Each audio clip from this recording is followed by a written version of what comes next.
We are live from Studio B here at the Beach Street Yacht Club on what is a Tuesday, the 22nd. It's not Friday, the 22nd of November, Julian. It's not show 785. No. It's show 786. The graphics department has funked up again. It's not 785. Let's get off that. It's 786. It's Tuesday, the 26th. Welcome, everybody, to this show number 786. Julie, I trust you're well? I am, amazingly enough. Any hot tips? No. You've been practicing that now for 5 hours. Are there any hot tips, Julia?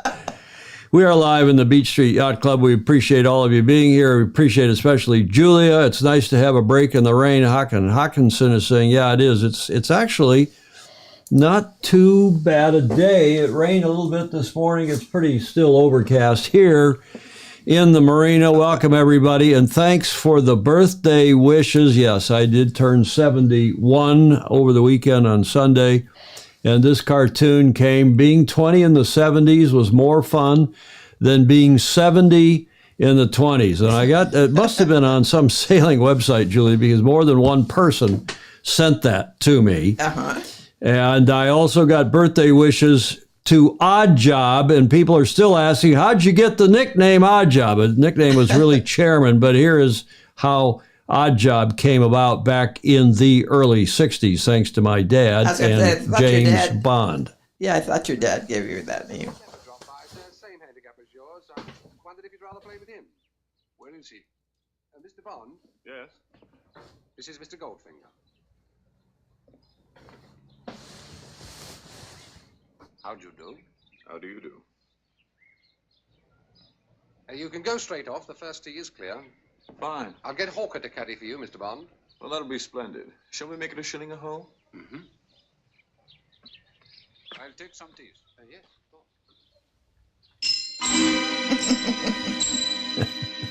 Oh, you must excuse Odd Job, Mr. Bond. He's an admirable manservant, but mute. He's not a very good caddy. Golf is not yet the national game of Korea, eh?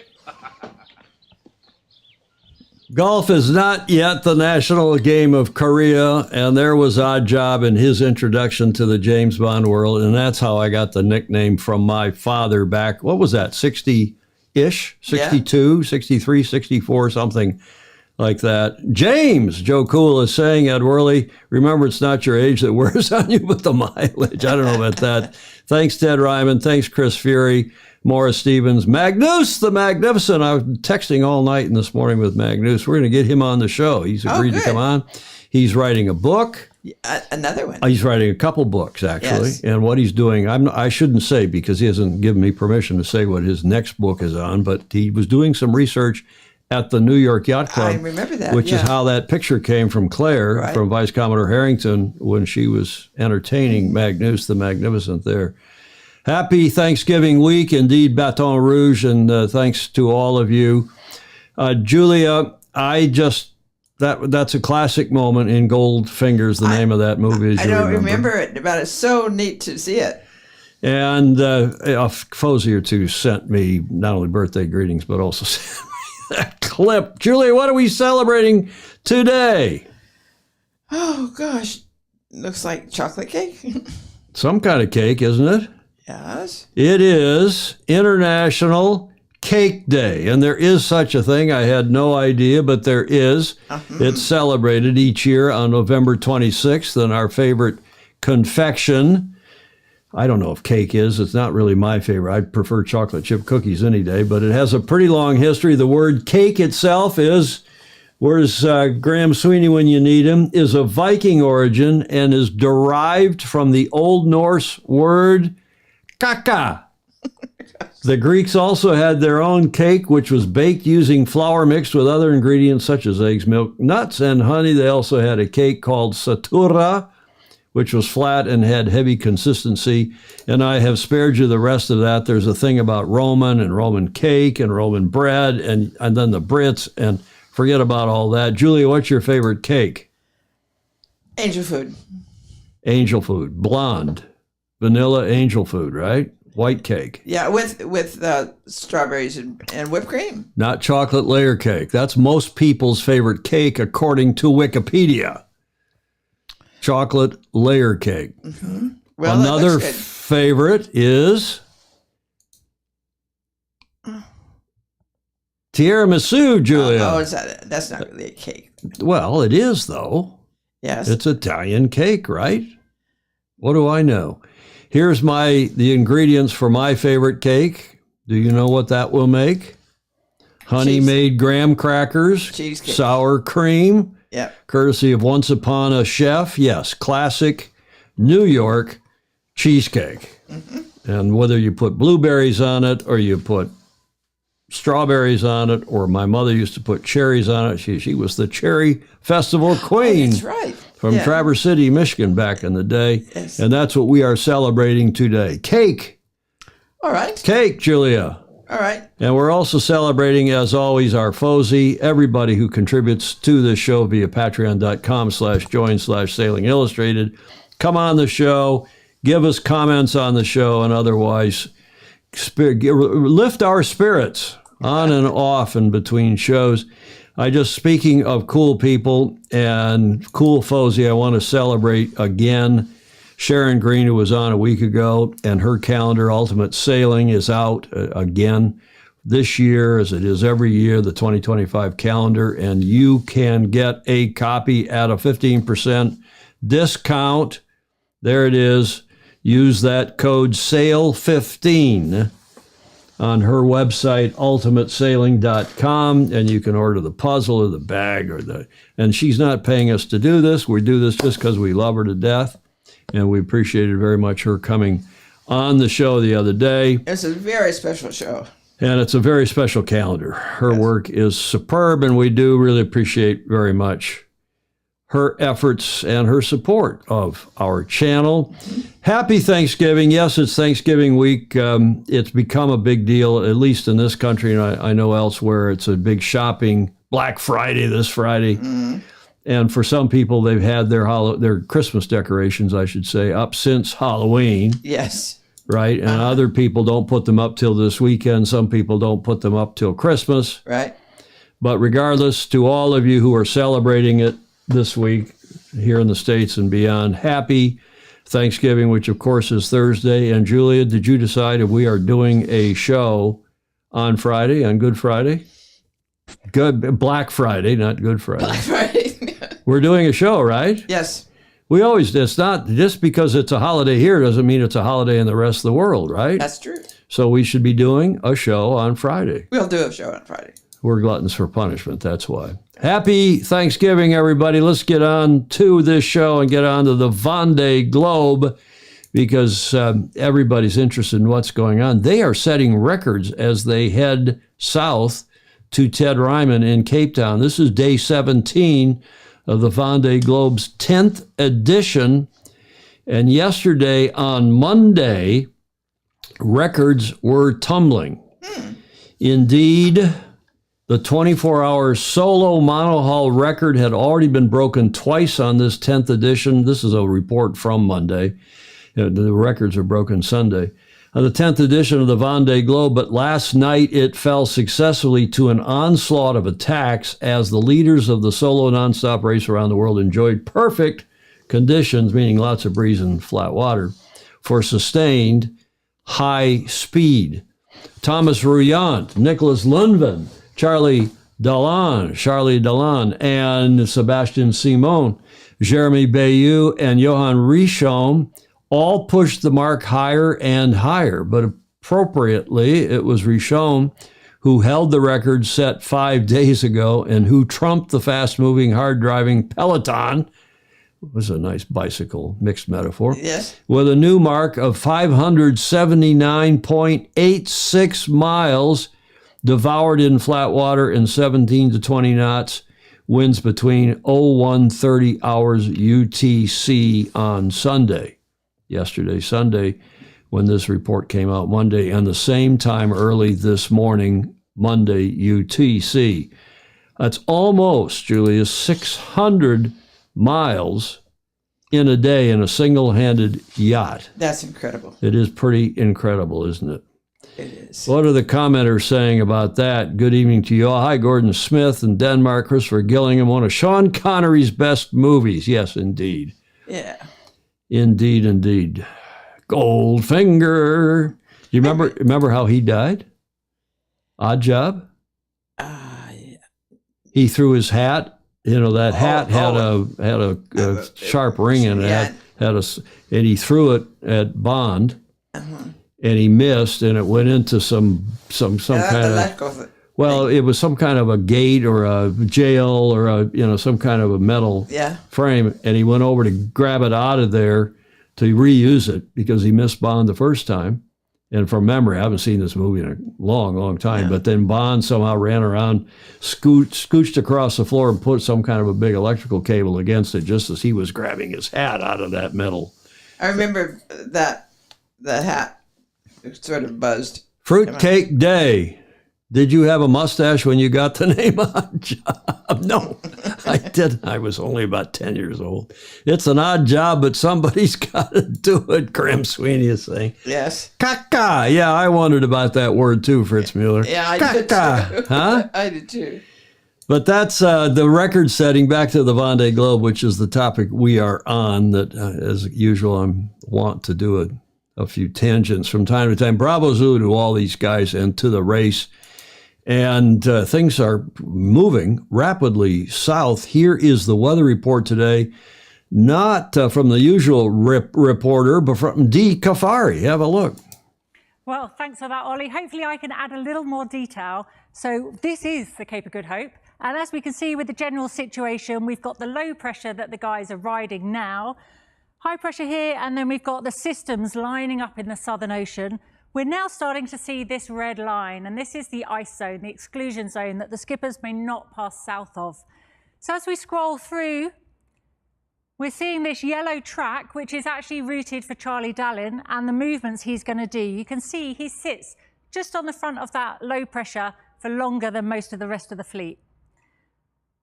As we go forwards, we then add the track that Yannick Bestevan's likely to take. He's just a little bit further back, and he falls off the back of that low pressure, so he needs to position himself for the next low pressure.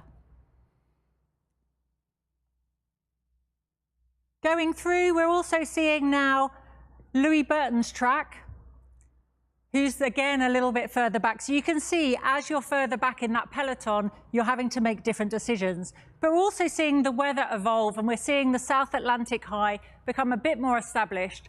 So those boats, the daggerboard boats at the back of the fleet, will have a much more traditional route. heading south before they come round to the east. And we have a daggerboard boat being routed here. Now, as we look at the end here, we see the way the weather positions are lined up with the exclusion zone. Now, to get the best downwind conditions, they have to be quite far south. That exclusion zone has recently, in the last 24 hours, been moved further south, so it gives the sailors more space. The reason they all line up on the south here is because they want to do the shortest distance. The further south you are, the shorter the distance. But also, the closer you are to that exclusion line, and that means there's a lot of jibes ahead. So a lot of maneuvers and a really busy life for the skipper. Okay, another nice report. Andy Robertson's been doing a nice job with that, but it's nice to have Dee Kafari on, don't you think? I think that was really well done. I agree. And a slice of moist ginger cake with lashings of butter on it. Gordon Smith said, I like carrot cake too. Yeah. With a little bit of, that's vanilla frosting. What do you put on top of carrot cake? Why are we talking about cake? I don't know. Happy Yanks Giving? I've never heard it called that, Graham Sweeney. Stingray's still confused what the show number is. It's 786. We're closing in on 800. There's David James. Yeah, it should be a misdemeanor at least to put a Christmas tree up before Thanksgiving. People can do what they darn well want to do, right, Julia? Yeah, they're going to anyway. Exactly. I don't care when you put your... I did turn the star on at the top. Yeah, I leave it on year-round. Yeah. The star on the top of the tree in the America's Cup Lounge here at the Beach Street Yacht Club, because I have those white twinkle lights on year-round. It's just shining out through the glass window, and I'm too lazy to put them on and off. But there's a little star up the top. Yes, it's a great one. Yeah. That I unplug. In fact, you were here when I plugged it in Saturday night when we were doing that birthday sing-along. Yes, that was good. We had a few people in here to do a sing. Why are we talking about birthdays still? We want to talk about the Vendée Globe, Julia. Yes. But there they are, headed down the track, and Charlie Delon is still in the lead. He was in the lead Friday last week when we were featuring again the Vendée Globe. His lead's not changed much. If you look there in the upper left corner, Thomas Rouillant is about, 19 miles back, I think. We'll go see a better display of the distance in a minute. But Charlie Delon leading as they're heading toward, as I have been saying, Ted Ryman in Cape Town. And they're going to leave him to port and then head across the Southern Ocean, as I'm sure you all know. And here is the latest from Yachts and Yachting and Sail-World. Tuesday morning in the Vendée Globe, 26th of November, and the leaders are trying to thread the needle. They're using this low pressure system and have to transition into the next low pressure system to try and keep up to pace. The speeds are relentless, as we saw yesterday with Yuan Richomme on Paprec Arkea, setting a new 24-hour solo speed record of 579 nautical miles. Just huge distances being covered.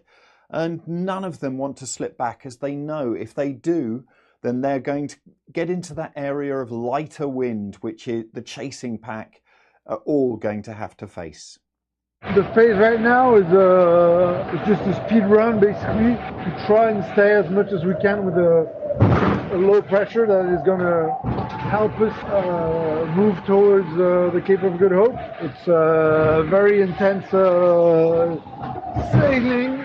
The boat is jumping around a lot and speeds are high. I do wonder when I should back off a little bit, because it feels pretty mad sometimes. So it's barely livable on board. We're going to have a transition to another low pressure before the Cape of Good Hope. So I'm not sure how to manage that one yet, because weather files are quite different, and I'm not used to reading the wind strength really. In this area, the wind is very heavy, so it doesn't seem like it's matching the grid files a lot, which makes it hard to take decisions.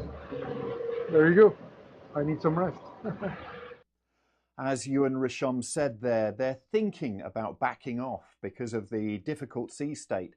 But it's hard to do when you've got all of the boats surrounding you, and you think if you back off, you could just lose touch with the leaders as you come towards the Cape of Good Hope. Let's take a look at the tracker. At 10 o'clock CET, we can see how the leaders have spanned out quite a bit. If we scroll down, we can see Samantha Davies now in 10th place is 335 nautical miles behind Charlie Darlin, who is still in first place.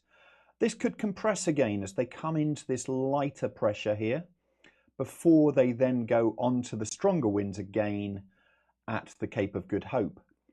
We can see how that leading group has separated away from the group behind, and that's only going to get worse for those trailing boats as they are in lighter pressure and they're not going to be able to use this wind that arrived for the leaders.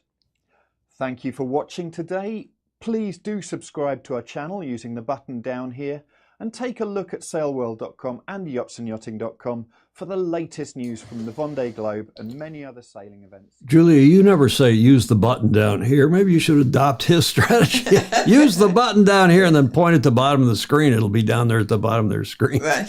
Sail World, Yachts and Yachting, we appreciate that report. And as Lance Burke, I think it was, said in the comments I saw in the chat a minute ago, he said the rich are getting richer, which is what I think I used in the show notes for today's show, because they're out in a little more pressure, the lead 10 or so boats, and that will compress, though it looks like, as they get in towards that next light patch, and the fleet behind will catch up, including, we hope, Sam Goodchild, who's back in 7th place, and here is another one of his very entertaining video reports. See that out there? That's not so pretty. What that is up there is a test that didn't prove to be 100% successful. See, the mainsail has these carbon fiber battens from SeaTech, New Zealand company, by the way. Cheers, SeaTech. And they help to give the sail the right amount of shape. And you need to have a certain degree of stiffness to have the battens and the sail work together in all of the conditions that they need to work. And I was afraid that this one here was too stiff, so we tried one that's significantly softer. Turns out it's too soft. So I'm going to go back to the stiff one, and I'm going to benefit from these lighter conditions here that will allow me to be more maneuverable before I send the code 0. So, this is going to be a big job. Follow along.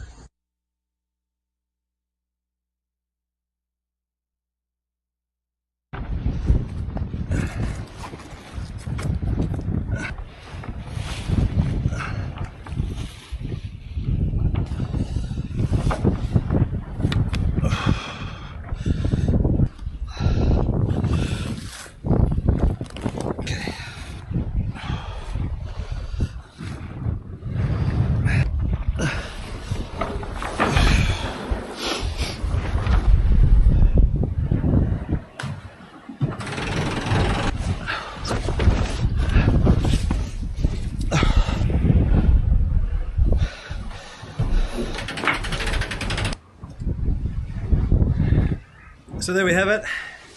Mainsail is back up, and that's a heavy lift just for one person, all in one go, all the way from the bottom to the top. Started from the bottom, now I'm here. Oh yeah. Anyway, big lift, big lift, and I've got the flexi batten down here. I'm going to keep that for spares or in case I need a beam or something, but it was just a little too flexy, and so this will help support the head with the stronger winds to come. Of course, in the meantime, the wind has died and it's time to hoist the code 0.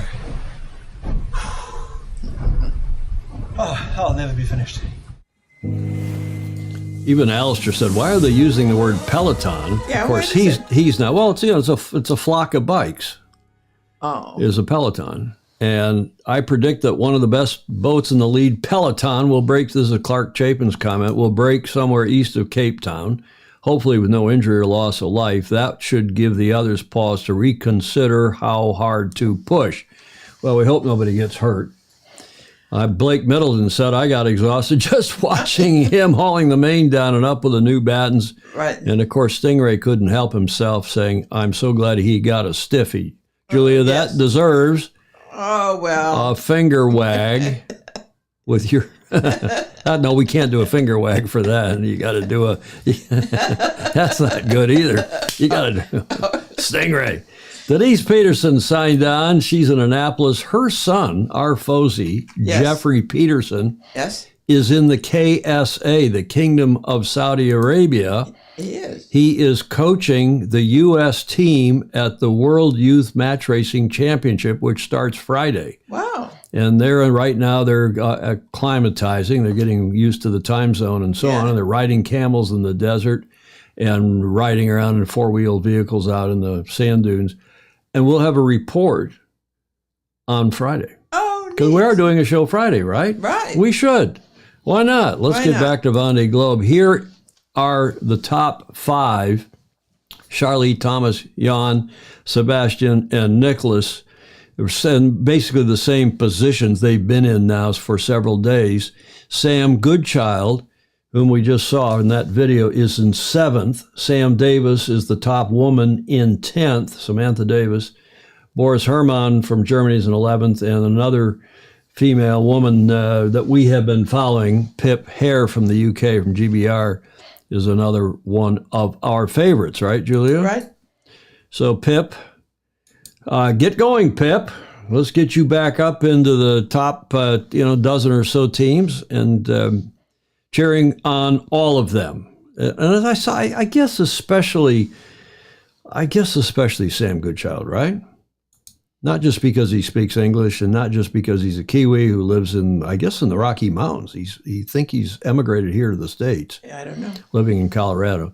So that is where they all are, and that's our Vendée report for today. We'll do it again on Friday and update you. And we now will update you on John Emmett's whereabouts because our international man of mystery has returned to the family farm. He's back from Spain and España, and he's got some other. So you watch the video. You won't believe this one. Oh, okay. Hi, Tom, Julia, and all the Fozy. As you can probably tell from my background, I'm back at Imberhorn Farm, and it's a bit different from last time I've been here. You can see the harvest has been and gone, and no sooner has one season ended than another season begins. I didn't actually go back down to Weymouth this weekend because yes, it was blowing over 50 knots, and you should always be a little bit worried about the name of the wind.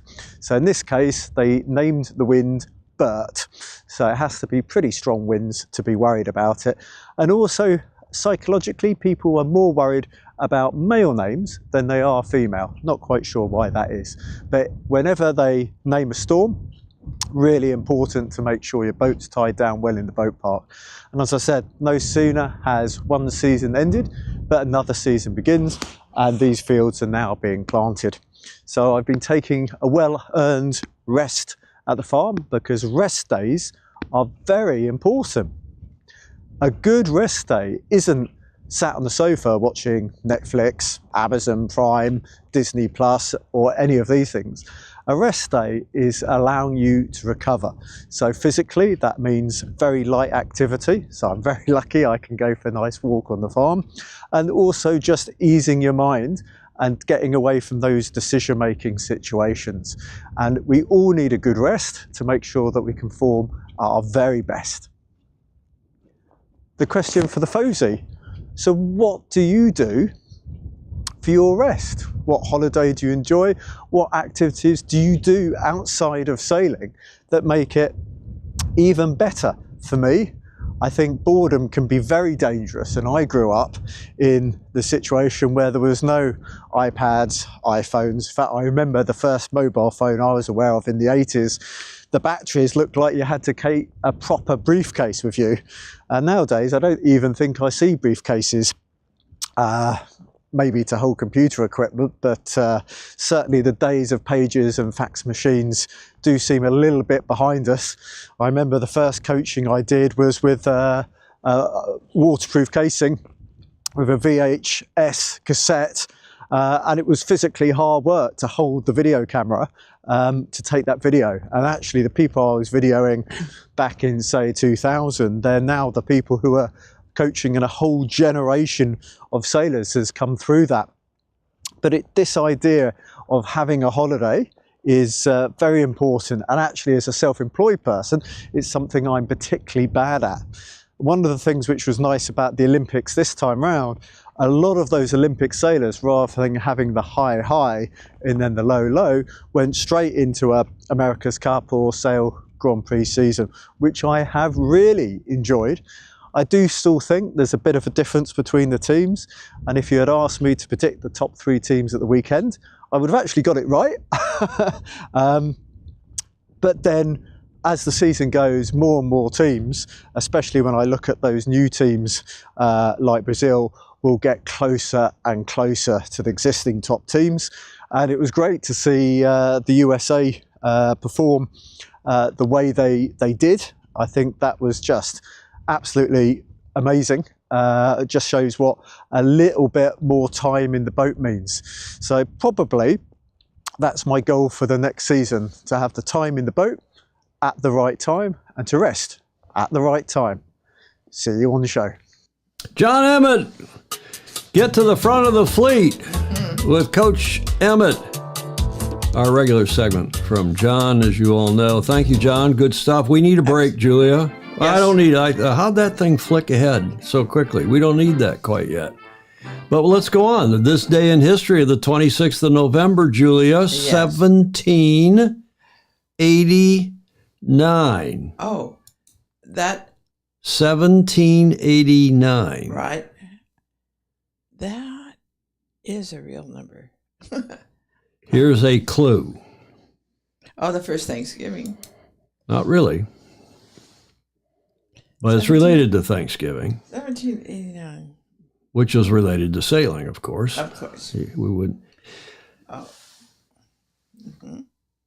There, let me go back to that. The first Thanksgiving, 1621, on this is this painting, Oil on Canvas, by Jean-Léon Jérôme Ferris in 1899. The painting shows common misconceptions about the event, which persist to modern times. Pilgrims did not wear such outfits, the hats with the buckles on them, nor did they eat at a dinner table, and the Wampanoag Indians, the Native Americans, are dressed in the style of Native Americans from the Great Plains. Oh, well. Uh-huh.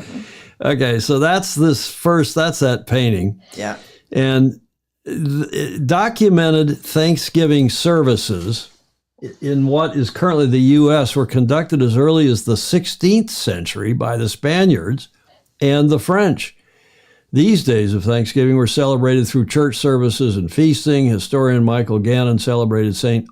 Augustine, Florida, was founded with remember that was the first city founded in the U.S. apparently, was founded with a shared Thanksgiving meal on September 8th, 1565. Mm-hmm. The Thanksgiving at St. Augustine was celebrated 56 years before the Puritan Pilgrim Thanksgiving. There's some alliteration. Yes. At Plymouth Plantation. But it did not become the origin of a national annual tradition. What did, Julia? Here's your next clue. The turkey. The turkey ridden by? George Washington. George Washington. Now, I found that picture. That's a new one to me. Well, it's because it was produced by AI yesterday. Oh. I found it. I found it on Reddit.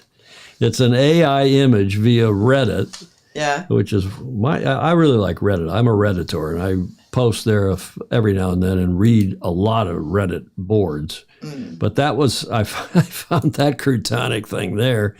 Again, we still haven't figured out what happened on this date. But here is another clue, Julia. Well, yeah, okay. The Proclamation of Independence. The National Thanksgiving Proclamation. A lot of people think it was by Abraham Lincoln, but it was the first presidential proclamation in the U.S. at the request of Congress even. Oh, well. George Washington declared Thursday, November 26th, 1789, as a day of public thanksgiving and prayer. Mm-hmm. So a national proclamation of Thanksgiving had been issued by the Continental Congress in November 1777. But on this date, November 26, 1789, is the first officially proclaimed by the president day of Thanksgiving. That's impressive. But then I ask you, why is Thanksgiving on Thursday, and why is it not celebrated every year on the 26th? I don't know. Well, you got to know these things. In 1863, this gentleman, who was Lincoln. Abraham Lincoln, he proclaimed the fourth Thursday of November as a national day of Thanksgiving, and it has stuck. Aha. So that's why Thanksgiving is our Thanksgiving is the fourth Thursday of November every year. And of course, we must acknowledge that without sailing, we wouldn't even have Thanksgiving, Julia. Yeah, that's true. Right? Right. Yeah. I was telling somebody the other day that my ancestors arrived with William Penn in 1753. The founder of Pennsylvania. Yeah. He was... he was Dutch, right? Or was Deutsch. he Deutsch? Was Dutch, English, German? What was he? Who cares? Who cares?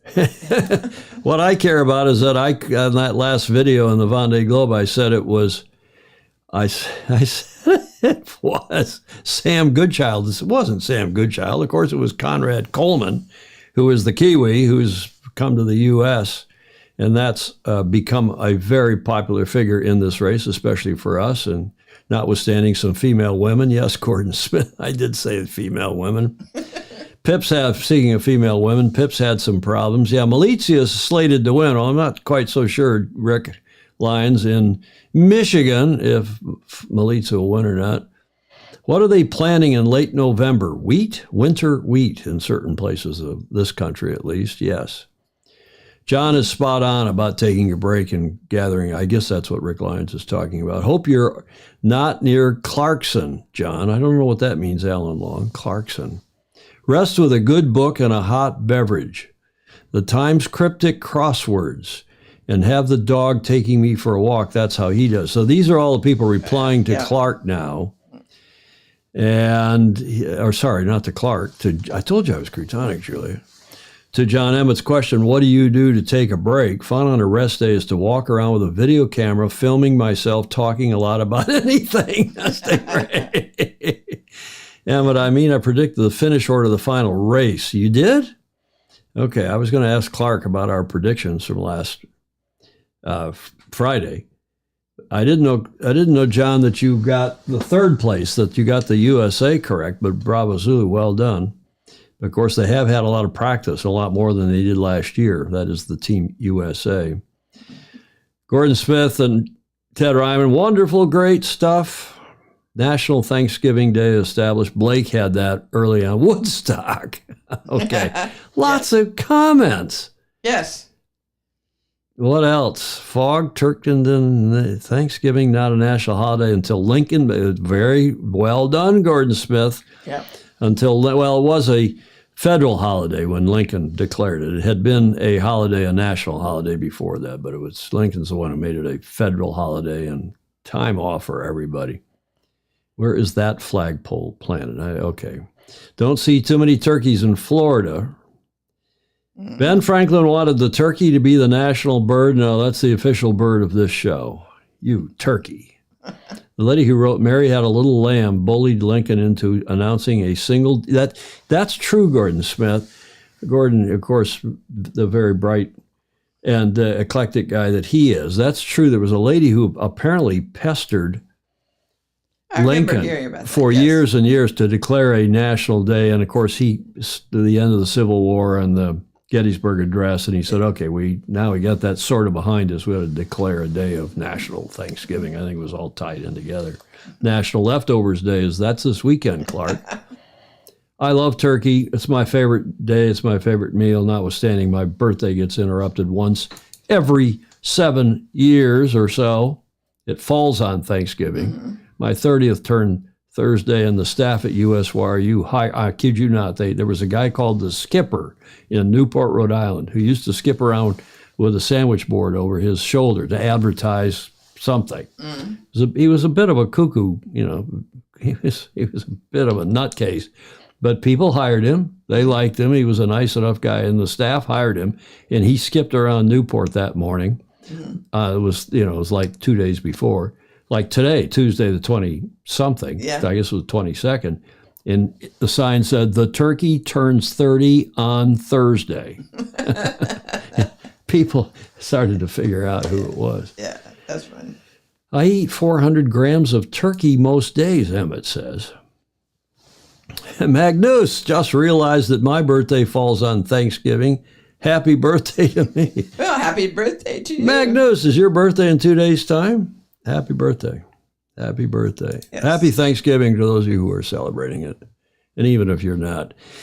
Okay, let's get to Dubai Sail GP and New Zealand as we thought they might. A lot of us predicted that the Kiwis might maintain their strength. They didn't win the finals last year, as you all know. Spain did. But the Kiwis did have the best season last year over the long season of various regattas. They had the best scores.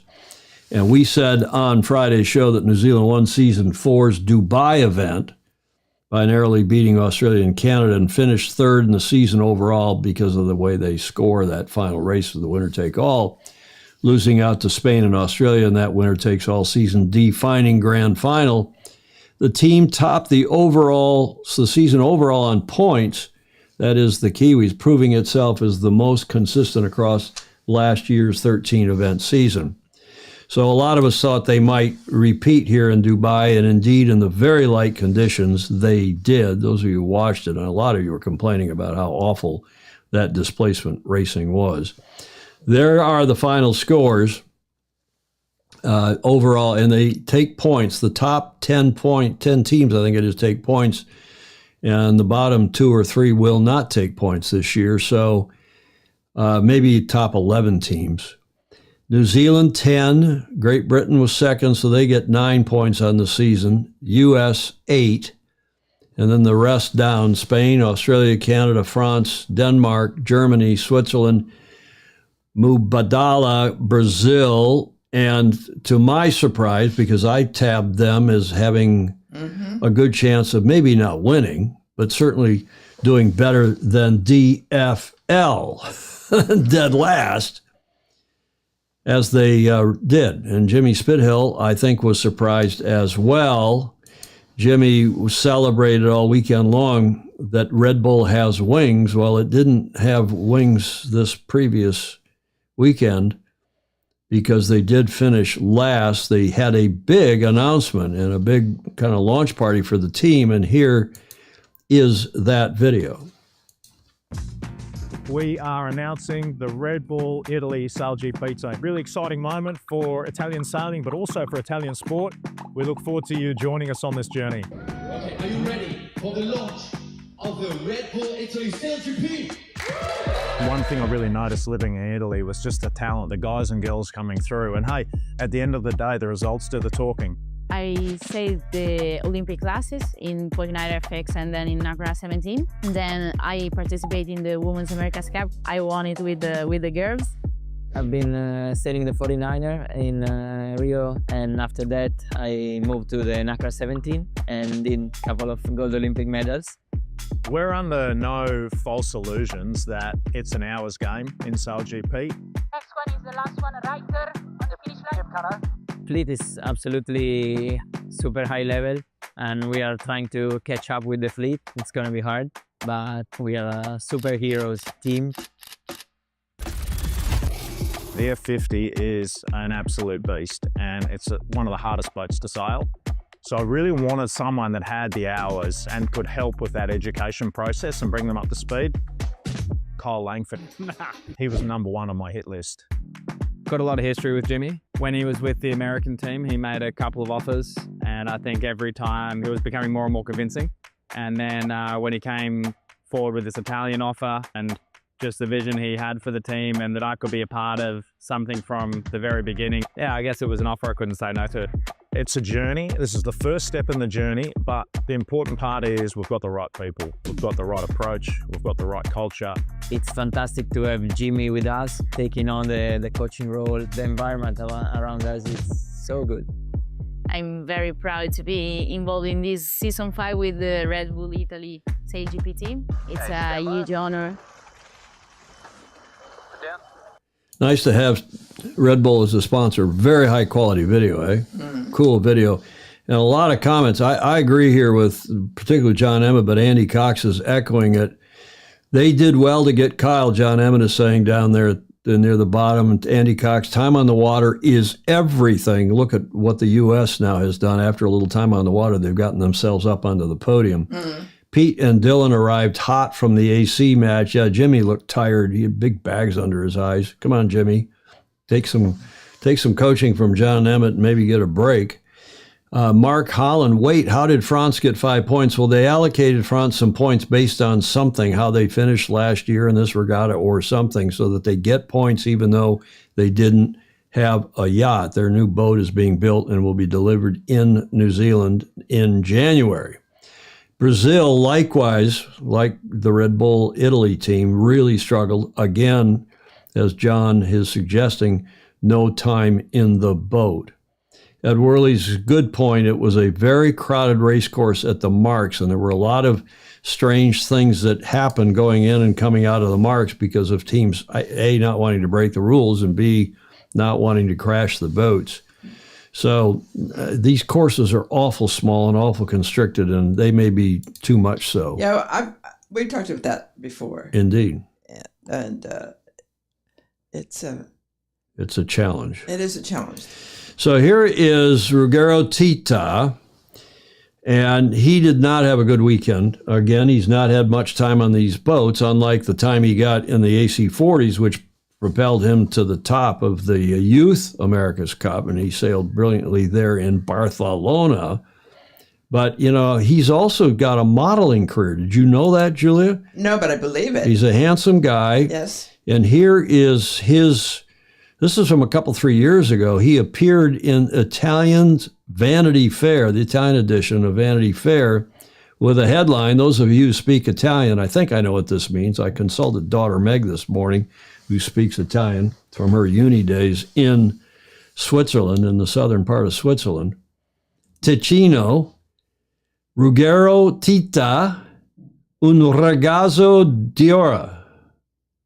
You know what that means? Let's see who the Fosy get that.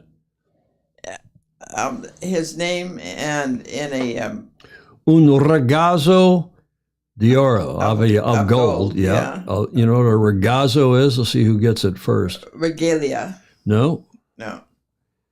Marco Gradoni sailed and won the Youth AC. Rugi was backup helmet. Yeah, thank you. Was backup helmet on the AC-75. Fritz Mueller's got it. Golden Boy. Aha. Golden Boy. Golden Prince. Yeah, boyfriend, golden boyfriend, golden boy, golden prince. I saw various. Tramp, Bill Lynn. Billy Lynn's on here. Hello, Bill. Pizza with pineapple. Bill Lynn, the president of the Airsoft Marine Museum and the America's Cup Hall of Fame. Nice to see him on. He should be the next director of U.S. Sailing, the CEO, executive director, whatever they call him. Bill should go, they should recruit him to do that job. Yes.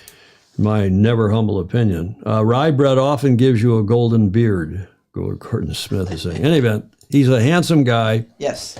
And he was the backup helm on the AC-75 for the Itals, and a hell of a good sailor, obviously, and we wish him the very best for his next regatta in Auckland. Get out of the basement, get out of the bottom, the bottom of the leaderboard. Here is a 8 or so minute video, the full highlights of both racing day 1 and 2 in Dubai. Season 5 is about to be alive here in Dubai, and we're going to be go when the line turns white. We're racing there. That was so tight by the Italian boat, but it looks like they've judged it perfectly. I love the position of Taylor Canfield and that all-American crew as they drag race towards Mark 1. First race of the 2025 season, and the Stars and Stripes are out in front. Well, first boat to take the other turn, the right turn, it's Peter Burling, Blair Tuke and that Kiwi crew, and they tend to be pretty good at finding their way tactically. United States look good at the moment. They've got themselves up and going, but it is a gain to New Zealand at the moment. Done and dusted, as they say, in Dubai, as U.S. Sail GP will start off the 2025 season with a victory and the Emirates winning moment. Anyone that hasn't made a turning mark in that thing will go all the way back to the next gate. So Switzerland will get a third place finish. As the race was terminated at 16 minutes, here's how it shakes down. The USA does in fact get the win. New Zealand second, Australia finishing in third place. Here we go. Turn the boat down on board Canada. Turn the boat down on Brazil, and it's timing. How is it for there, Giles? Scott, great start by the Canadians. Great start by the Brazilians. Germany on the inside at the bottom of the line, but North Star Canada in prime position. Germany are still quite nicely positioned to be on the inside out of Mark 1 here. Sebastian Snyder decides to turn away. The Spanish turn away, as do the Germans. And there goes North Star Canada with Brazil right behind him. How many times last year did we call this Kiwi boat Harry Houdini? Yeah. I mean, they were right at the back of the pack, and Burling's managed to get control of the right turn here. Eric Heil and the Germans in control of race number 2, with Germany finishing 7th in race number 1 and a 1 in race number 2. They are poised now on 8 points. Canada will come in second place. It's so tight in the middle. There is a small gap for Australia. Look at this. Has Slingsby got it right? How's your timing, Tom Slingsby? Oh, he's thread the needle. Have a look at it. Unbelievable there from the Australian through the gap. Spain well positioned. Switzerland, Italy and Great Britain. Well, here we go. Ooh, look at this. Oh, the roos are flying. It's such a big moment in the race. First 3 boats are foiling. From here, they've fallen off the foils, but look how patchy the wind is. Those dark patches on the water there. But as we see it, look, the British are up and foiling, so are Canada chasing down. Great Britain are going to look to go round the outside on Australia here. Look at the speed by Emirates GBR. Yeah, and Australia have got to keep clear now. It's going to be a big boat speed advantage to Emirates Great Britain. Oh, Australia have done a nice job there. I'm surprised Fletcher wasn't a bit more aggressive. They'll be putting disturbed air all over the British boat now. It's going to be hard for Emirates Great Britain to live there. So it is Australia out in front. Great Britain maintains their position. Emirates GBR in second, North Star Canada third. Then you've got the champions from last year, Spain in fourth, and Italy. Red Bull Italy, top 5. But there you go. Watch this Australian boat. Can they get up and foiling? It's marginal right there. There they go. Here we go, the lift. Great fans for Australian fans. New wing trimmer, Chris Draper. Big lead. He makes the transition, is able to foil in this third and final race, and leave no doubt about it, the Emirates winning moment goes to Australia. So after 3 races in Dubai, it's Australia on top, New Zealand 1 point back, and then it's all bunched up all the way down to Germany. Spain, closest to camera, coming in. Looks like the time is good. Diego Botín spins the boat. Houses it. Oh, they just put the bow in, but they're up and foiling. Oh, what a first leg by Botín. He absolutely nailed that start there. Well, New Zealand looked like they might have executed a perfectly timed manoeuvre there. They were 5th. They could well get the rights to be on the inside at gate 2 here, and they could be up to 2nd. Tight moment here, Todd. Spain are about to manoeuvre. They're going to turn. They'll lose right of way. New Zealand will be the right of way boat. Spain need to be confident as of crossing ahead of New Zealand. No, he's not going to do it. He dips behind. New Zealand will take the lead momentarily. And look at the U.S. Sail GP team. They were in 7th place. They are up to 3rd, and it'll be a tight cross here. Taylor Canfield has to dip behind the Spanish. Yeah, and he's going to have to watch out here. It's a really difficult position for the United States now. They're going to have to manoeuvre again. They're going to lose a lot of places here. Kiwis are coming in quick. I don't see a lot of room around the outside, though, Todd. As soon as they get over that, the Spanish are going to have to keep clear now, and they're off the foils. This one's going to go to the Kiwis. And Peter Burling and company come away with a victory in race number 4, and that is your Emirates winning moment. New Zealand well positioned, United States well positioned, but Rockwell Denmark, they're on a charge. Nikolai Seherstedt going to break the line on 0 if he's got his timing right. What a start by Rockwell Denmark. They're going to be so fast to Mark 1. Keep your eye on the British and the Spanish. Whoever finishes in front of the other will more than likely make it into the final. Here comes Emirates GBR on the Aggressive inside. love from Spain. Wow. Aggressive love. Great Britain had to stay clear. I imagine Bo Team will ask the question. That's going to go to the umpire, Craig Mitchell, to make a decision. That was a tight call. We'll find out whether they thought it was clean as Spain decide to turn away and take the other side of the course. Emirates Great Britain following Rockwell Denmark up to second. Spain, they've lost a few places back to fourth, and it's the United States GP team that are going fast. Oh, there you go. Canfield manoeuvres directly in front of the British. He's trying to lock down that second place. What an upwind leg for them. Spain have dropped back to fourth. Nikolai Sehested and Rockwell Denmark bring it across the line. It will be New Zealand, the USA, and Emirates GBR battling out for the title. Watch for the line to turn white in 5 seconds' time. 3 seconds, and we're about to go racing here in Dubai. Perfect from Burling at the bottom of the line. New Zealand are going to lead from here. What a start from the Black Foils. The boat speed of the Kiwi boat there. They looked at least 2, 3, 4 kilometres an hour faster when the gun went.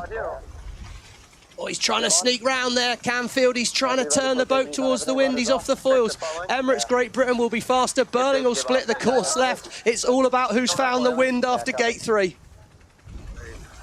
I like where the Kiwis are going because they've got a bit more space out there. We just saw a penalty on the United States. They got a 60-metre boundary penalty. They were trying to stretch the course, but I think that was a bit of an unforced error, really. Kiwis are going to dive on the inside. I think they've got room as they go round. Advantage New Zealand. There's going to be a protest from Great Britain. Look how They've close. got to keep clear. Black Foils have to manoeuvre away. Wow, that was so tight. Slow turn. Green flag from the umpires there. Yeah, New Zealand up and foiling here, Todd. All the time New Zealand are foiling in Great Britain and not its gains to the Black Foils. The Emirates winning moment goes the way of the Black Foils as New Zealand claims the first event of the 2025 season. No room for Canfield in there. It looked to me like Emirates Great Britain went in early. This is the umpires, penalty USA, not entitled to mark room, go behind GBR. Let's take a look at the points after one event. 10 points go the way of the winner, so New Zealand lead it with a 10. Emirates GBR will take the 9. USA with a great start as they go to 8, and the rest of the fleet now with work to do.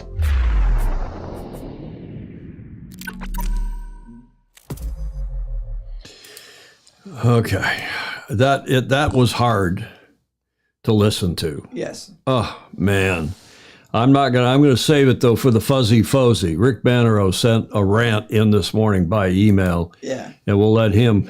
Let him do it, even Gordon Smith was not amused with what that announcing was all about. Okay, that's the full highlights of both days.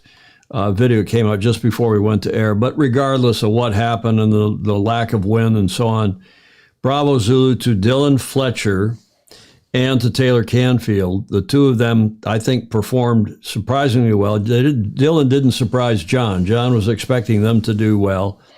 And I'll give him the benefit of John, saying that he also thought the Americans would. I don't know if any others of you could have possibly predicted this outcome.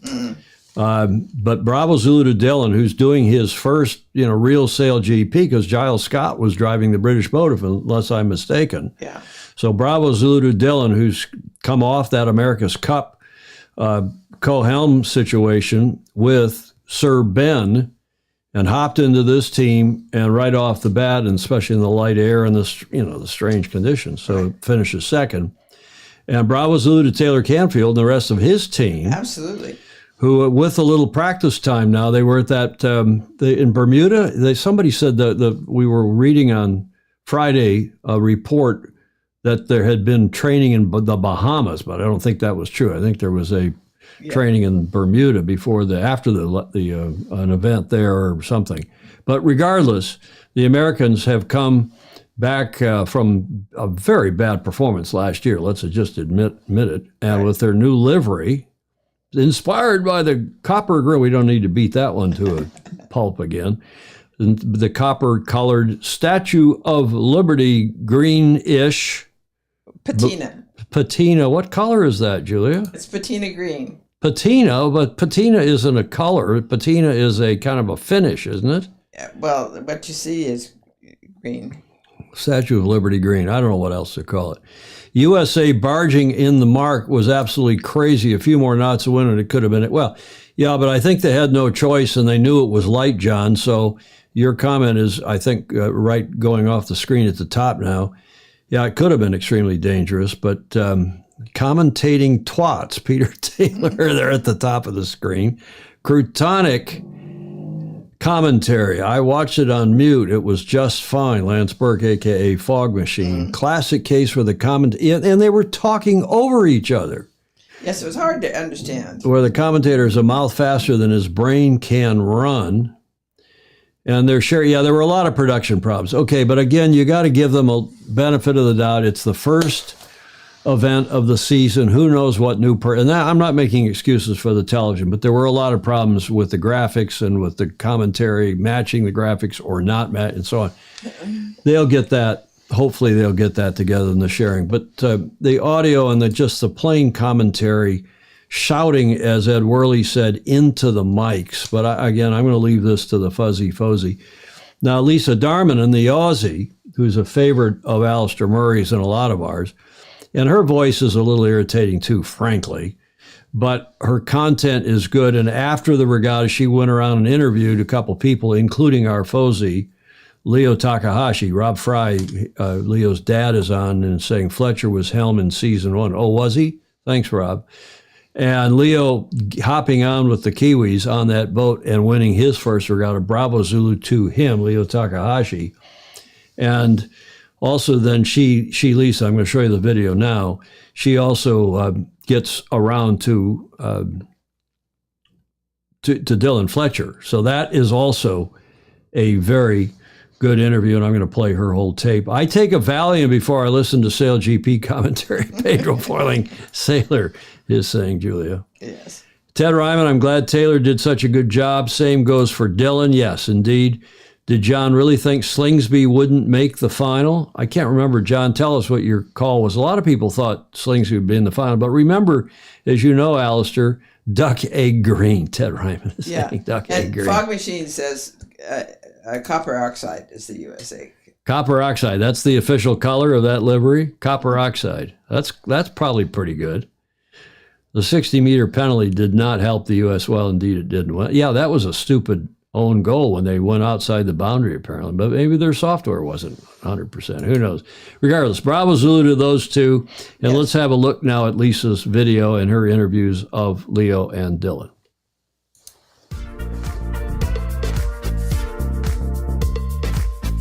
Welcome to the debrief for the Emirates Dubai Sail Grand Prix presented by P&O Marinas. I'm actually here in the DP World Clubhouse. It's a vibe, but the thing is, the winners of the New Zealand South GP team are right here, so huge congratulations to them. It was an intense weekend. It was super hard, foiling, not foiling, but we had an amazing Sunday. It was actually a three-way tie to make it into the finals, so just goes to show how tight points are going to be this season. We will have a walk around, see who I can find, but I'd love to chat to the top three teams and see how they feel the weekend went.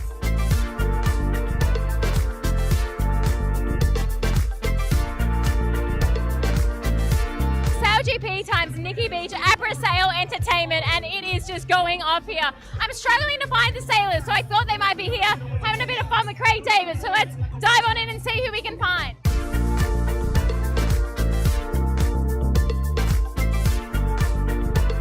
Well, I can't find any sailors here, so we might have to head back to the tech side.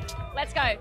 I've just spotted the New Zealand team leaving the Adrenaline Lounge, so I'm going to doorstop them here and have a chat. Leo, you're back here at Sail GP, new team and event win to kick it off. You must be feeling pretty good. Yeah, it was awesome. You know, I just can't thank the team enough for how welcoming and inviting they've been, and it's been a pretty hectic integration period just with all the bucket loads of notes and the videos to watch, but no, really happy to have it. And it's on my mum's birthday, so happy birthday to her, and really cool to cap that off for her, yeah. So that's awesome. I think the other thing is it was foiling, not foiling, a lot of pressure on the flight controller. Yeah. How are you feeling? Are you relieved right now? Yeah, I mean, it's been a pretty tough couple of days with not much foiling, and yeah, it kind of makes my job null void, but it's good to actually get on the foils today and actually have a few good moments there, so yeah, really happy. And next up is Auckland, a home event for your team. You must all be looking forward to that one. Yeah, can't wait. Like, I've done so much sailing on that harbour, and yeah, it's shaping up to be a really cool event. So get there, get sailing, and yeah, just enjoy it. And what are you guys going to do to celebrate tonight? I think Liv's got a couple of plans. She's the social PR manager, so we'll liaise with her, and then yeah, definitely have a few drinks to just celebrate what's been a really cool year. So I think yeah, I think all of us are pretty happy to cap that one off after a big year. Awesome. Thanks so much, Leo, and enjoy. We'll see you in Auckland. Yeah, thanks, Lisa. Emirates Great Britain, they had a new driver this weekend, but they managed to finish in second. I have seen the driver heading this way, Dylan Fletcher. Let's go grab him. Dylan, first event done back at Sail GP, and you finished for the second. I'd say that's pretty good. How are you feeling?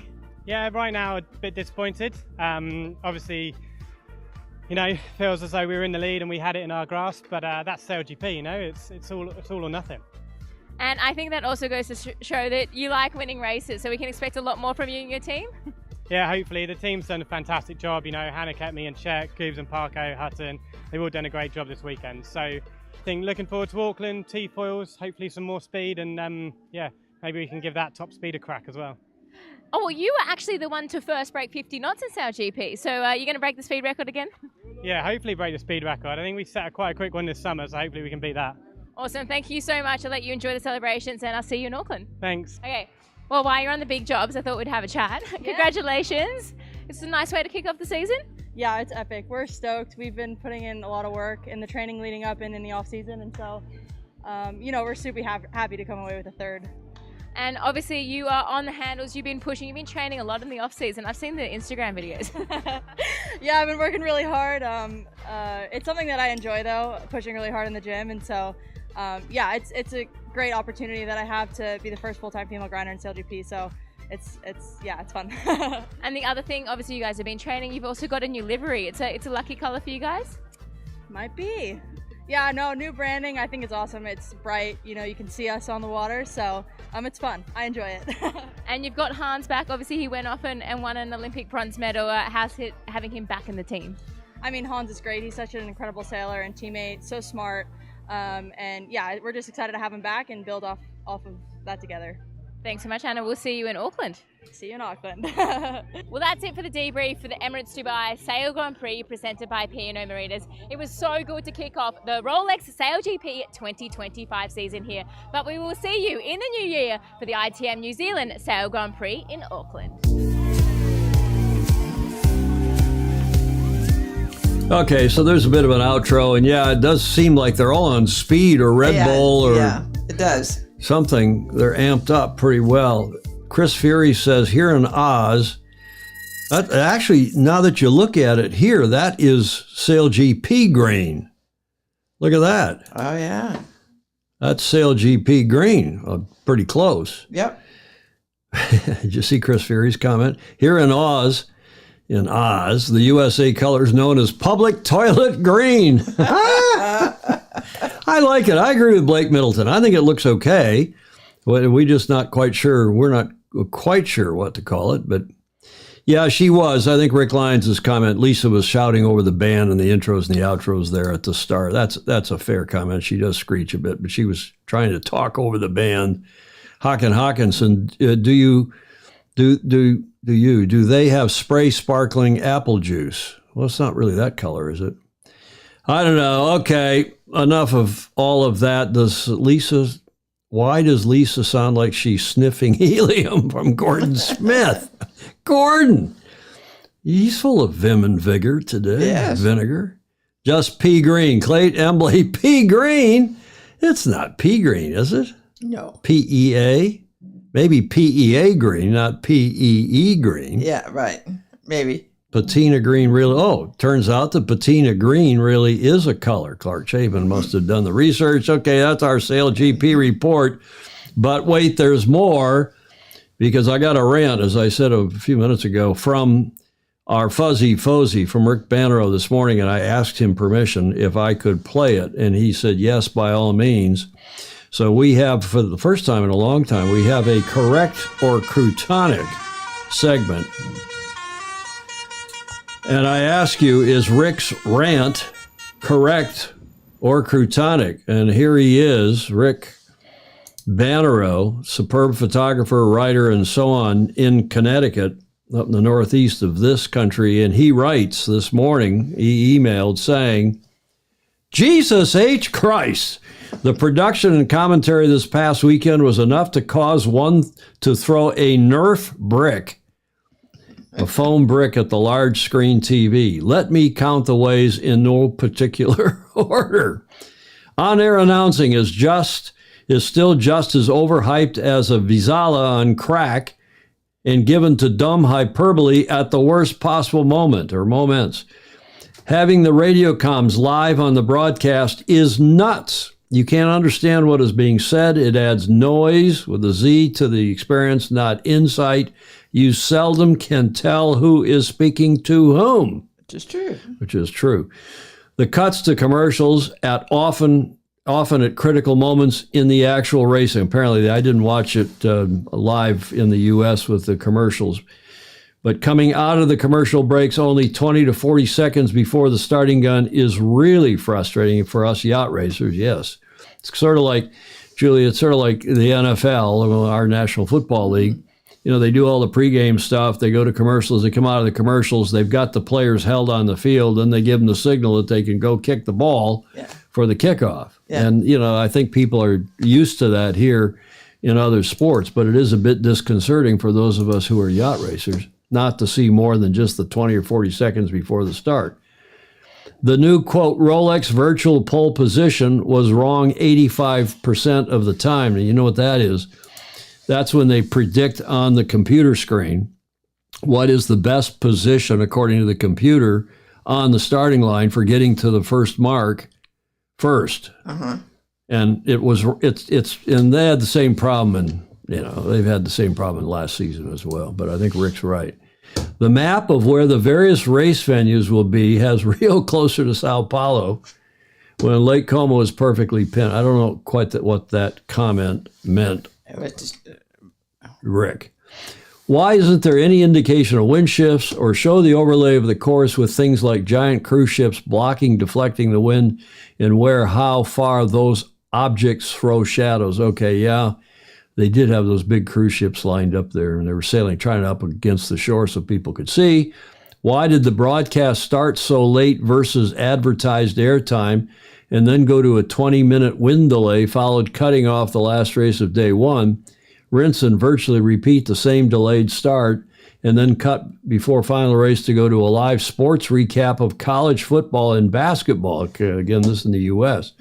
Argues for an 8-hour delay from live coverage to a 90-minute package with better overlay of production, ability to show whole races, have time sections for pre-post analysis that isn't so hyper. I needed a Valium after day two's broadcasts, and it had nothing to do with the actual racing.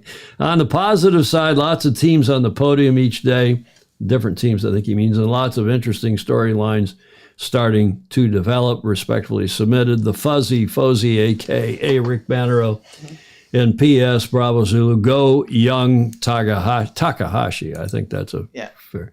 That's from Rick Bannerow, our Fuzzy in Connecticut, although he's clean shaven, I think, these days. Is he? Yeah. So I don't know. Rick is always correct, Ryman says. Correct, Jody Shields would be a no-brainer. Bring him back, Pedro Foiling Sailor is saying. Yes. Yes, correct, Rick. Too much hyperbole, Alistair Murray is saying. And, yeah. Did you notice that Brazil's hull is also the same patina green? Saving dollars on. Is it the same color or is it a little bit different? Not enough spleen to rate Cardonic. Fog Machine says. Baton Rouge. Rick is correct. I'm most frustrated that the announcers step on the start. Well, they step on each other too. And the flag above the masts don't help. Pole position. Yeah, like car racing. That's what you're right. Obviously, Ed Worley. That is where they're trying to get that. Correct. I don't see anybody saying that Rick is croutonic. Clayton Embley is saying, in great broadcasting, less is often more because the fans know what they are watching. Yes.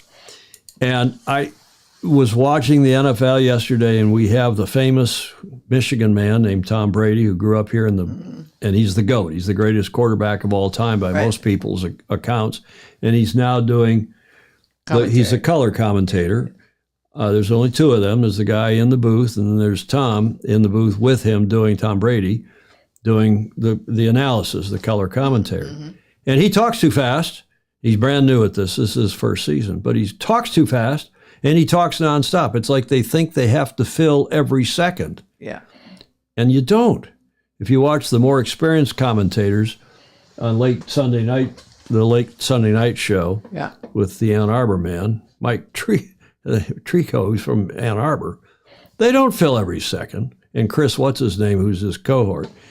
You just have got to relax. And we finally have gotten Andy Rose, Matt Woodfield, myself doing the Gov Cup broadcast where we can pause. Yeah. Let people recover. You don't have to talk nonstop, especially when you got the three of us, plus Tommy Spithill on the water. Yeah. And we cut to Tommy. Tommy's great. He's analytical. He's slow. He's relaxed.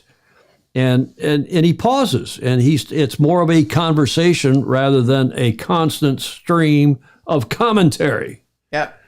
Got to get your money's worth in. Talk is cheap. Spread it out a little bit. Graham Sweeney's saying. Yeah. And Fritz Mueller, Howard Cosell, who's long gone, he was a lawyer turned football announcer for ABC way back in the day, and he talked purposely, slowly, and that was better. Okay, enough for Sale GP. I think we all think that Rick was spot on. Graham Sweeney, let's be honest, we just don't like the format we don't like that either, Graham Sweeney. You're absolutely right. If I hear maneuver one more time, again, to me, a maneuver sounds like if you bear away, head up, turn the boat at all, that's a maneuver. If I'm heading toward Julia, that's a maneuver, but they're using the word maneuver to mean tack or jibe. Why don't you start calling it tack or jibe? People will learn it. Explain what a tack or a jibe is. You put the bow of we do this on the Gov Cup TV to great acclaim. Explain, that's kind of my job is I'm the kind of the overall host, and then Andy's doing play-by-play, and Matt Woodfield's the color commentator, and I try my damnedest to keep my mouth shut while they're doing their thing. They're slowing down, trying not to step on each other, trying not to talk constantly, and every now and then I'll bring it back and say, for those of you who are not racing sailors, when they say they're banging the right corner, that means they're out on the right side of the upwind, right side of the racetrack, the course. We call it the racetrack, but it's really a course. And when they get out there to the right side of where they can tack, turn the bow of the boat through the eye of the wind and sail straight on the new tack, straight to the windward mark, that's kind of banging the right corner as opposed to zigzagging your way up the middle of the course.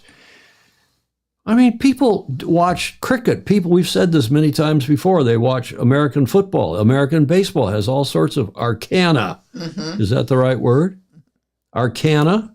Arcane expressions? Arcane, I know. Arcana or arcana? Arcana, isn't that the word? I know it as arcane. Well, arcane, but then there is yeah. Okay. May well be. I really again, you went to Stanford. I have no went idea. to Michigan. Oh, you stumped me. So what do I know?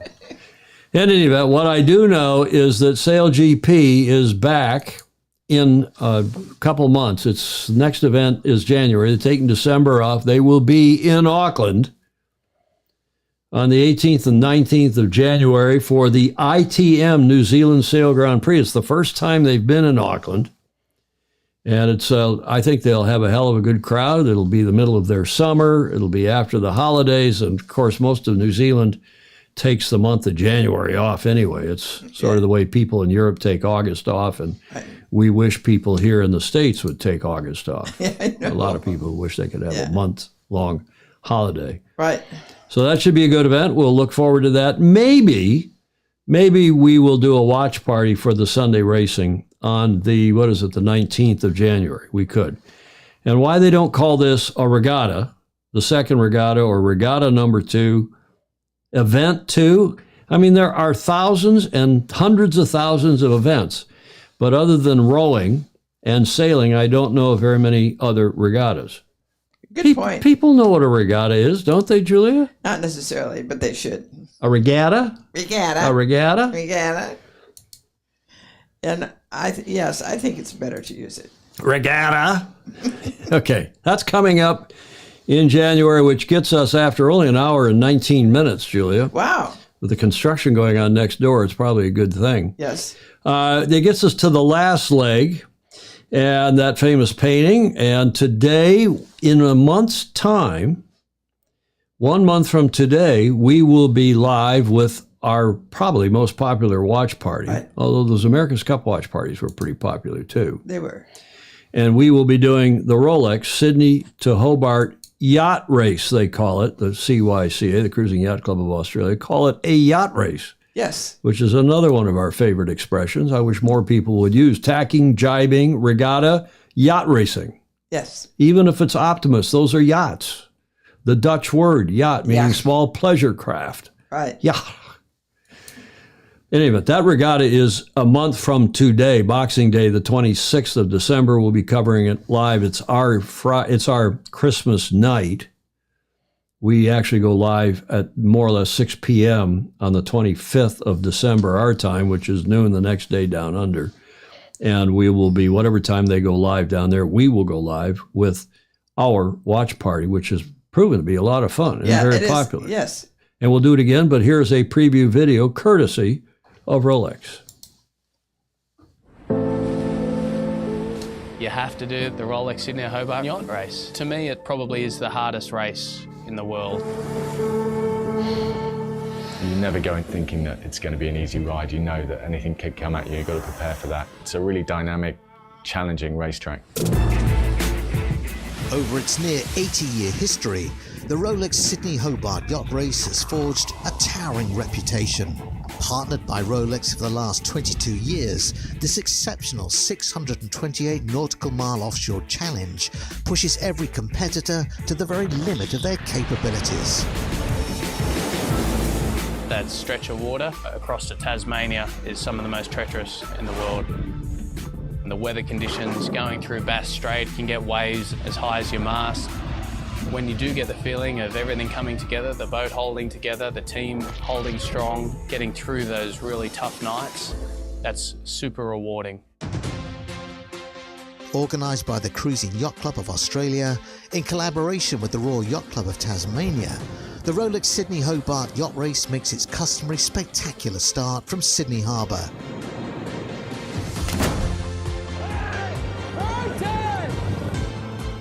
Sydney Harbour is the venue in the world for me for yacht racing. You've got that opera house in the background, the Harbour Bridge.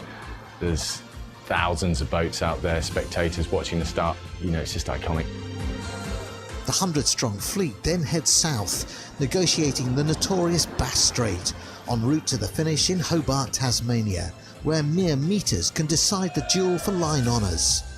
Despite the participation of many of the sport's elite, the majority of the fleet is comprised of skilled amateurs, seeking to win the emblematic Tattersall Cup for overall winner on handicap. I think the Corinthian element of the race is really something very special about it. You see a lot of the classic yachts racing alongside these amazing modern 100-foot super maxi yachts. It's just a wonderful race. The Rolex Sydney Hobart Yacht Race commences on the 26th of December. Great picture. It is a nice video, and I wonder when the last time was that Sir Ben Ainslie did the Sydney Hobart.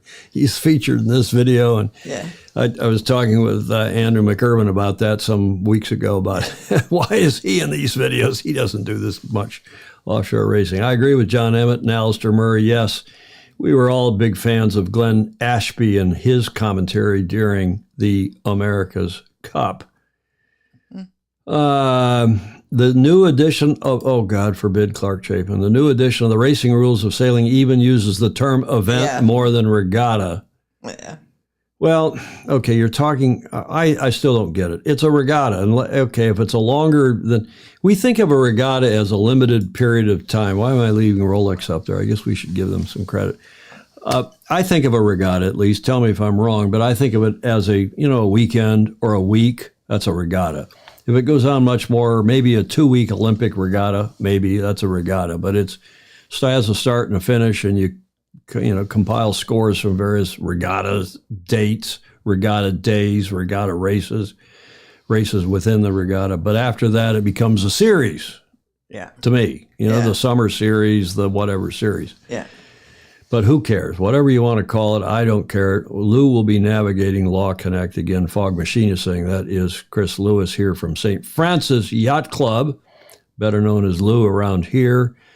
He will be on Law Connect. We love that race. We love the Aussies. We love that whole day. Yes.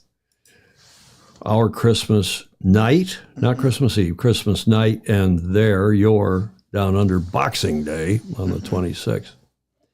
It's good to hear you finally pronounce regatta. Is that how you say it in Australian? Yeah, I think probably so. Regatta? You don't say regatta, Alistair, do you? Catherine Shaw's made a couple of cool comments on here today. Hooray, Sydney to Hobart will be in Hobart Comanche support crew. Yay. Good for you. Great to hear. Watch parties are especially fun when something litigious happens in the harbor. I know. As Clark Chapin, we did that protest. That was a lot of fun, wasn't it? When we did the mock protest hearing, remember that? Clark Chapin represented one of the parties and Dick Edison represented the other. And then we had the Fozy as the jury. And they voted, and they not only did they get the right decision, at least as confirmed by the jury a couple days later, but they also got the penalty almost right according to what the jury ended up. Well, I think our folks said 30, or Fozy said 30-minute penalty, time penalty, and the jury said an hour. But yeah, it was close. It was close. Yeah. And we do know, I've said this before, we do know that the jury, because I've talked to them, the jury was watching the mock hearing. Well, that's all right. And we take that as an honor. Spithill, yeah, we do, indeed, and should. Spithill was on the helm of Comanche in 2003 when they set a race record that still stands. Was that all the way back in 03, Stingray? You sure it wasn't more recent than that? I don't know. Great vid, such a good race, Ted Ryman. We all agree on that comment. Okay, there Chris Fury's arguing with the video about where it goes. It does not go through Bass Strait. It goes west of Flinders Island. Yeah, okay. They should put Rolex in charge of the Sail GP broadcast. Nobody does it better. Mark Holland's comment. You see that? They call it anything you want, just don't call them acts. Oh, yeah. Well, you know where that came from? That was Ernesto and his crew when they did the 2007 Cup in Valencia. They're the ones who came up with the Spanish actos. And it's a fairly common word in Spain to describe, well, like acts of a play, the first, second, and third act of a play or a musical. And in sports in Spain, you have Act 1, 2, 3, 4 through Act 13, 14.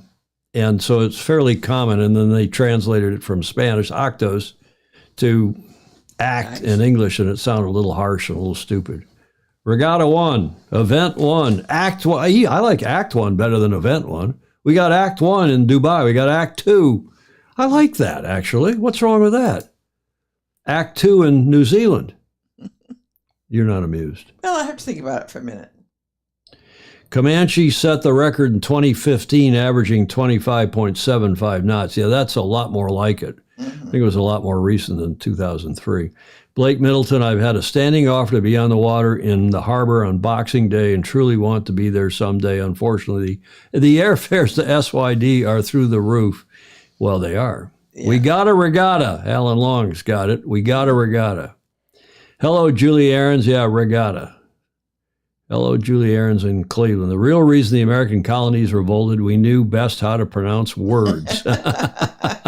And spell them, too, like rumor. Yeah. And harbor. Jody, we were talking about you earlier. They call it an event as there is more than the sailing going on during the weekend. Therefore, it's an event. You're welcome. That's right.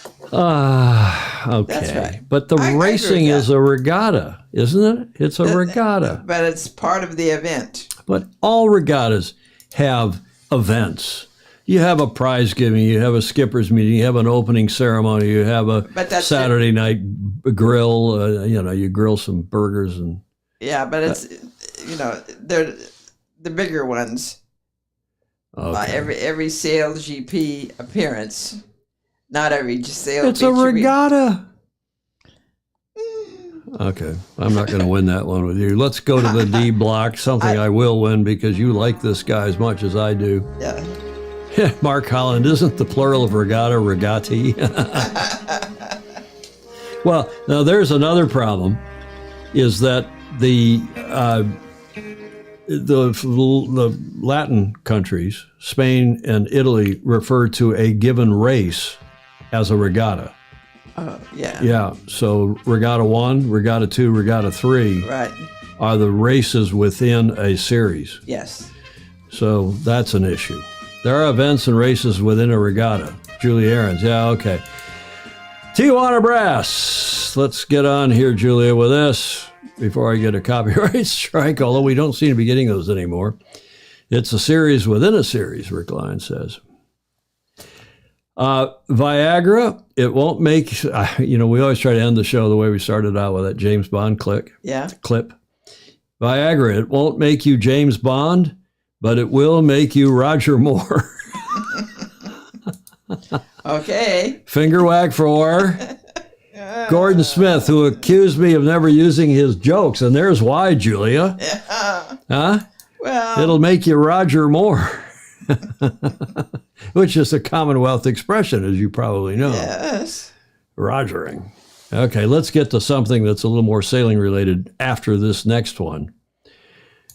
Speaking of women, so what's the one thing you mostly look for in a woman, in a female woman?